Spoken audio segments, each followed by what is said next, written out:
Hi guys, it's Tammy Brown here, your friendly Pampered Chef consultant. I'm coming to you with our coarse grater. I want to show you, it does have a guard on it, so you take that off before you use it. When you're holding it, on the left hand side of it is a button that you push to release it. Now you can lock it where it was, you can lock it over a bowl like this, whichever you're using it for, however you're going to use it that day. And then it has, this goes over top like that, and this is where you'd hold small pieces of cheese or nuts or whatever you're grating that day. Trying to get it where you might be able to see what I'm doing today. I'm grating cheese. Now, one of the tips I'm going to give you today about grating cheese is if it's somewhat of a soft cheese or something, you want to throw it in the freezer for a little while before you grate. Now, I don't always use this when I first start out. A lot of times I will just grate like this, and then when I get further down to grating it, then I'll start using the guard and everything for it. But do be careful. This is very sharp, so you can cut yourself. I want you to be careful.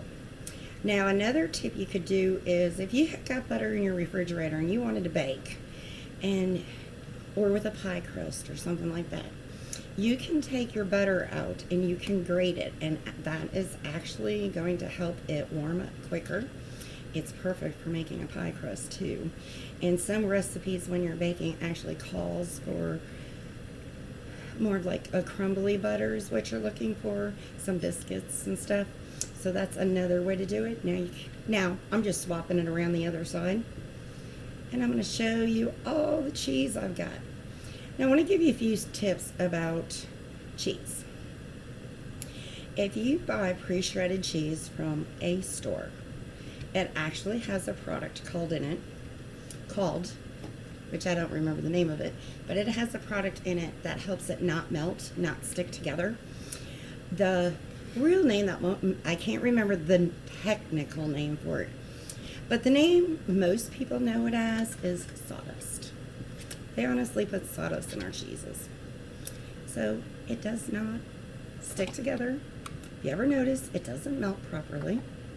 Oh, wanted to show you, there's little teeth in there, so when I put my cheese in here and I put this on top, it's going to go down with the teeth right into my cheese, and then I just finished grating. Perfect. Now I don't have to worry about getting hurt.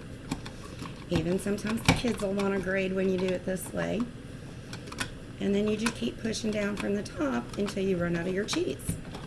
But anyways, to get back to that sawdust, yeah, I don't want to eat sawdust. And if you ever look it up, the actual name of it, you'll find out it's in a lot of our foods. It's not good for you. I mean, I'm not saying it's bad for you, but it's not good for you. You want to go eat sawdust when your husband's out in the wood shop doing something?